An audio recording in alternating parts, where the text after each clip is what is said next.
Родные, друзья, руководство страны, общественность пришли к дому учителя в Сухуме, чтобы проститься с известным государственным и общественным деятелем, заместителем председателя Верховного Совета, героем Абхазии Альбертом Тополяном. С человеком, который свою жизнь посвятил защите Абхазии в военное и мирное время. Для большинства слишком неожиданной и горькой оказалась новость о том, что его не стало.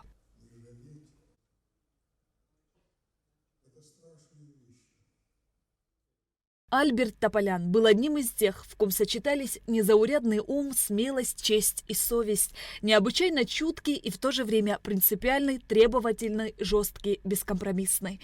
Коренной сухумец, ранее не имевший отношения к политике, врач-кардиолог по профессии, сыграл ключевую роль в политической жизни Абхазии, появившись на ее арене в конце 80-х, начале 90-х годов. Выдающийся сын страны, таким запомнился Альберт Гаспарович, близкому другу, ныне министру иностранных дел Сергею Шамба. А познакомились они в тяжелые для Абхазии времена. Мы с грузинской делегацией договаривались о новой модели Верховного Совета Абхазии, где впервые в нашей истории нас стало большинство абхазцев. Вот он один из тех, кто участвовал в этих жарких спорах с грузинской стороной. Вот я был среди них, Арзенба, Тополян и Воронов, и грузинская сторона, где мы договорились, что абхазцев в Верховном Совете будет 28, грузин 26 и один из других национальностей. Потом был сформирован президиум Верховного Совета, где из 9 человек тоже 5 было нас, большинство. Это Арзенба, Озган, я и Воронов и Тополян.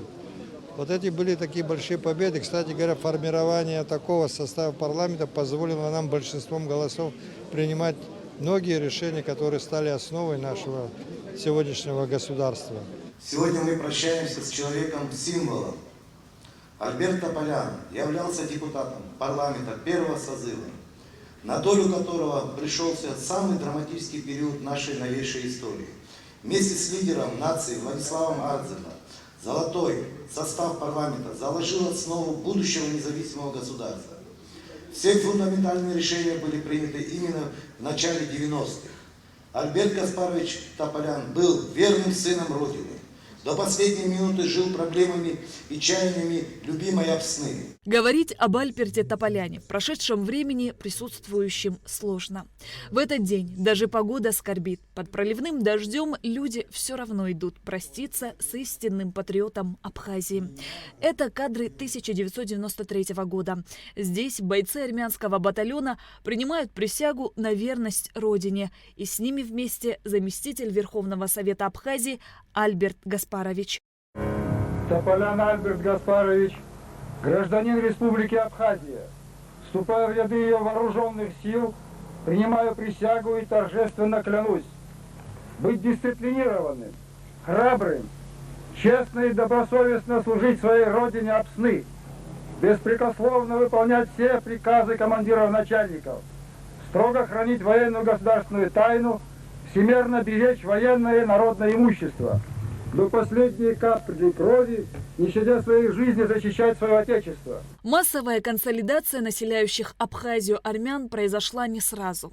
Если в первые дни войны часть армянского населения встала на сторону абхазов, то другая часть длительное время занимала нейтральную позицию. Созданию армянских батальонов предшествовал сложный процесс. Совершая поездки в села и поселки, Альберт Тополян и его соратники содействовали активному вовлечению армянской общины в сопротивлении грузинской агрессии. К 15 марта 1993 года отдельный армянский мотострелковый батальон имени маршала Баграмяна организованно влился в состав вооруженных сил Абхазии. Решение исполнялось, вы были, слава Богу, живыми свидетелями, что ни одно начало, которое под его руководством, слава Богу, мы не провалили. Да, нам его на самом деле будет не хватать. Это был в плане межнациональных, межэтнических наших отношений большим мостом между всеми этносами в Абхазии. Надо отдать ему должное. Да, он был бескомпромиссен к себе, к нашей этнической группе. Он считал и правильно считал, что живя в этом доме, ты должен отдавать всего себя. После создания 2 армянских батальонов Альберт Тополян для грузинских нацистов стал ненавистным врагом. Расстреливали мирных жителей только за то, что оказывались его однофамильцами. С особой жестокостью грузинские женщины расправились с его 85-летней матерью. Конечно, война сблизила меня с ним, я до этого не был так знаком. Иногда говорят, что Каспарович очень жесткий. Ну да, жесткий. Но я хочу сказать, что когда в этом городе убили зверски его мать, его боль можно было только заметить по выражению лица. Он никому не дал повода понять, что эта боль для него важнее, чем боль всей Абхазии. В этом величии этих людей, одним из которых мы сегодня прощаемся. К сожалению, было сказано, здесь уходят депутаты нашего первого парламента. Значит, многих нет среди нас. Я назову лишь несколько. Это и Владислав Арзенко, и Юрий Воронов, и Зура Пачка, и Сергей Багаш. И вот в этом ряду достойное место там Альберта Тополяна. Потому что это человек, который действительно заслуживает того, чтобы о нем помнили и знали. Альберт Гаспарович умел находить нужные слова в нужный момент. Это отмечают его соратники. Послевоенная Абхазия требовала много сил и труда. Альберт Тополян, не изменяя своей гражданской позиции, продолжал политическую деятельность. Был вице-спикером парламента, вице-премьером правительства, министром по делам молодежи, спорту, курортам и туризму. В 2001 году создал благотворительный фонд. Альберт Тополян награжден орденом Ахзапша 2-й степени. Вот где-то 2 недели назад я разговаривал по телефону с Альбертом Гаспаровичем. Прекрасный голос, прекрасное настроение и так далее. И после этого так быстро он ушел. Я тоже, как и Сергей, познакомился с ним в 1989 году, когда были события, связанные с тем, что грузинская часть коллектива почти в полном составе вышла из университета. И тогда Альберт Гаспарович, он не был депутатом, он был врачом 2-й больницы, он пришел и говорит: давайте мы создадим в университете группу с армянским сектором. Я говорю, надо проконсультироваться, надо найти преподавателей и так далее. Альберт Тополян был примером беззаветного служения Родине. Много теплых воспоминаний оставил он в сердцах друзей и соратников.